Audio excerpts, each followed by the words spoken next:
The story begins in the subarctic region of Siberia. This area is quite desolate, with snow spread everywhere. A woman named Sawa explains that when she was born, a shaman said she was cursed and would harm anyone she cared for, and Sawa herself believes this to be true. Sawa is living in a camp with her daughter in the region. No one else lives here because the area is occupied by Russian soldiers. Sawa previously lived with her tribe, but for some reason she moved to a remote area with her daughter. They frequently change their camp location to avoid being caught by Russian soldiers. Surviving in this cold and snowy environment is extremely difficult. They have to struggle every day for food. Anjo has lived her entire life this way, but wants to meet people from the outside world. They have also raised some dogs to help with hunting, but one of the dogs had fallen ill, so Sawa cuts the dog's throat to relieve it from pain.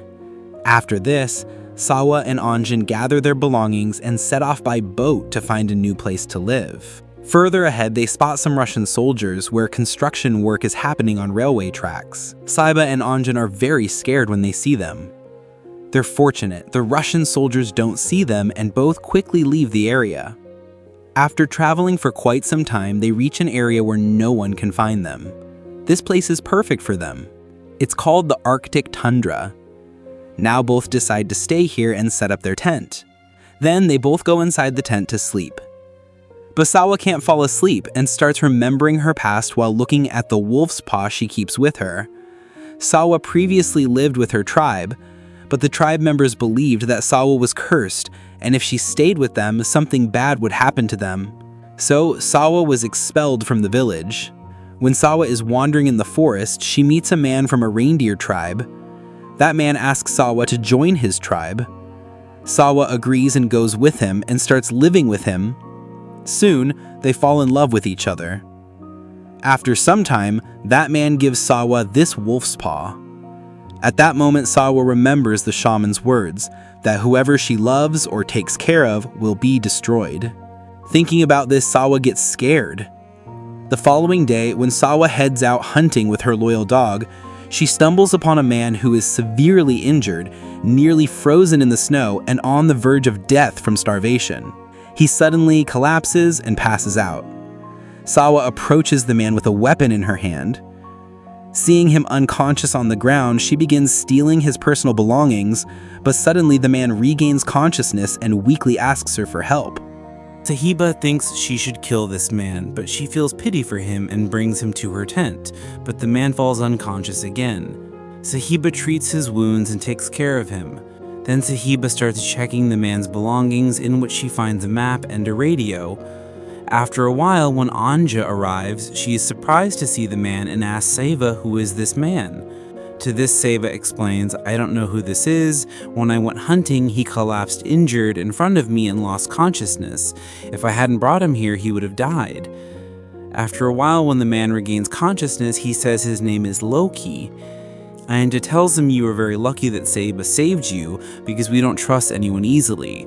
At night, Anja makes soup with bottle gourd. Her attention stays fixed on the bottle gourd as she had seen a boy from such close proximity for the first time. A few days later, when Loki is completely healed, he goes hunting with Anja and Zaeba in a boat. Loki says, "You people saved my life, how can I hide this favor?" Zaeba says, "When we need something, I'll let you know," but with a smile she says, "Go hunt a reindeer." Loki says, "I promise if I see a reindeer, I will definitely hunt it."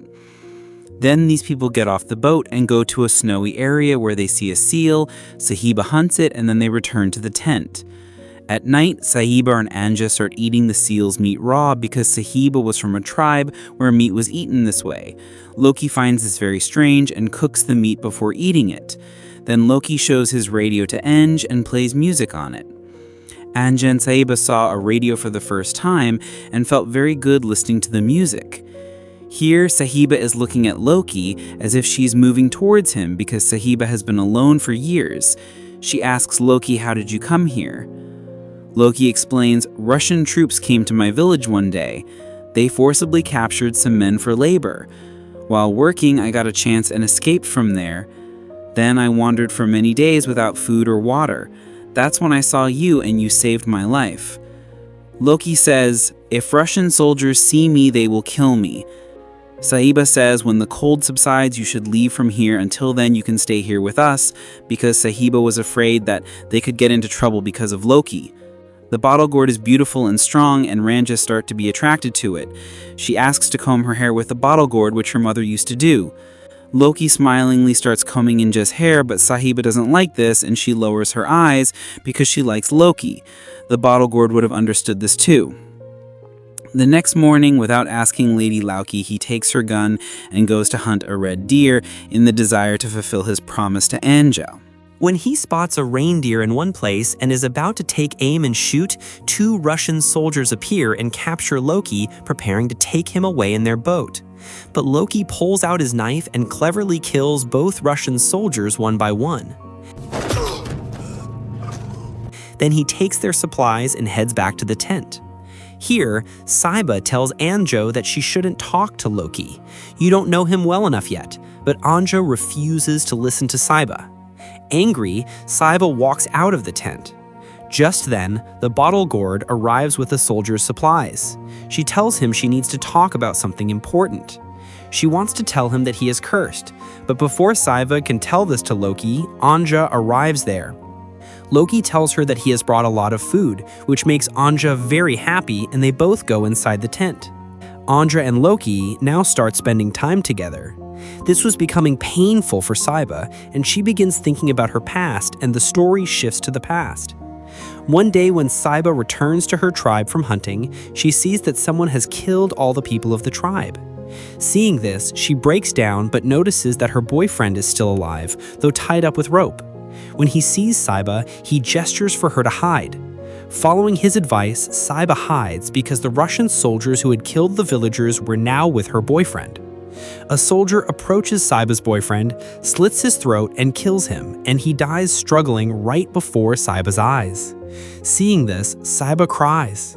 When she tries to escape, the soldiers spot her, chase her, and catch her. The soldier who killed her boyfriend assaults Sahiba and leaves her to suffer alive.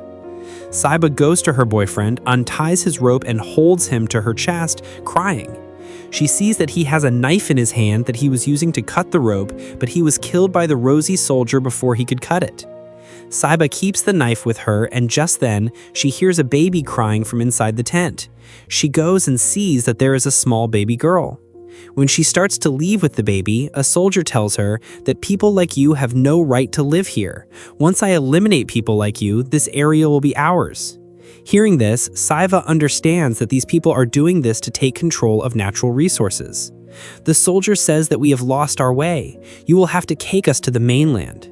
If you agree to help us, we will spare your life and the life of this child. She agrees. While crossing a glacier with soldiers, Sahiba cuts the rope with her knife and pushes them into a crevasse, killing them all. After this, Sahiba raises and nurtures that baby girl. Now that girl is none other than Anja. Anja is not Sahiba's biological daughter. After this, the story returns to the present.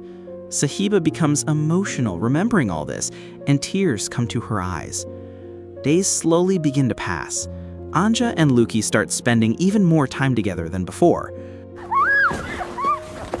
They laugh, joke, and get close.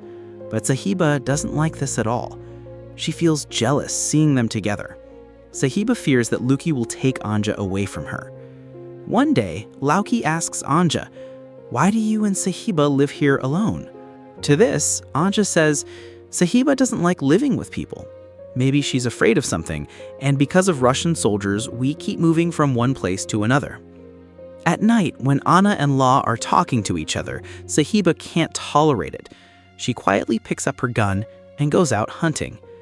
After she leaves, Anya and Loki are very happy and become intimate.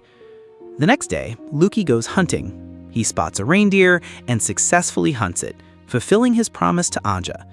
Anja and Sahiba are happy to see this. A few months pass this way. Anja's love for the bottle gourd grows deeper. They are very happy together, and Anja becomes pregnant. Lauki and Anja decide to leave this place and make a life in the human world, starting their family. One day, Anja tells Sahiba, "I'm pregnant. I want to give my child a better life, so Lauki and I are leaving this place." Hearing this, Sahiba is shocked. She says, "Why are you making such a big decision? You don't even know Bottle Gourd well." Anja says, "She has told me everything about herself." But Sahiba feels deeply saddened by this. Now Sahiba becomes completely alone and stops talking to him or her. They start preparing to leave this place, but seeing Sahiba sad, she asks if she would like to come along with them. Sahiba doesn't respond to this. At night, the flame goes hunting. Just then, Sahiba says to Aja, "Come, let me comb your hair and make a braid." Aja comes to her and Sahiba combs her hair, makes a braid, and suddenly, cunningly, strangles her to death using the braid. After doing all this, there is no remorse on Sahiba's face, because she had grown to hate Aja, because she was beautiful and young, and due to the gourd incident, he didn't even look at her. Saiva had been alone for years. When she saw the bottle gourd, she felt she could make a new beginning with it. But when she realized that Lu wanted Aja, not her, and that they both were going to leave, which would leave her alone, jealousy, anger, and fear overwhelmed Sahiba, and her mental balance completely broke down. That's why she took this step. Then Sahiba, with the help of a knife, peels off Aja's facial skin and sticks it on her own face like meat. She dresses in Aja's clothes and gets ready like her. She thinks that if she looks like Aja, Lauki will start loving her. But when Lu returns, he mistakenly identifies her as Aja and proceeds to have intimate relations with her.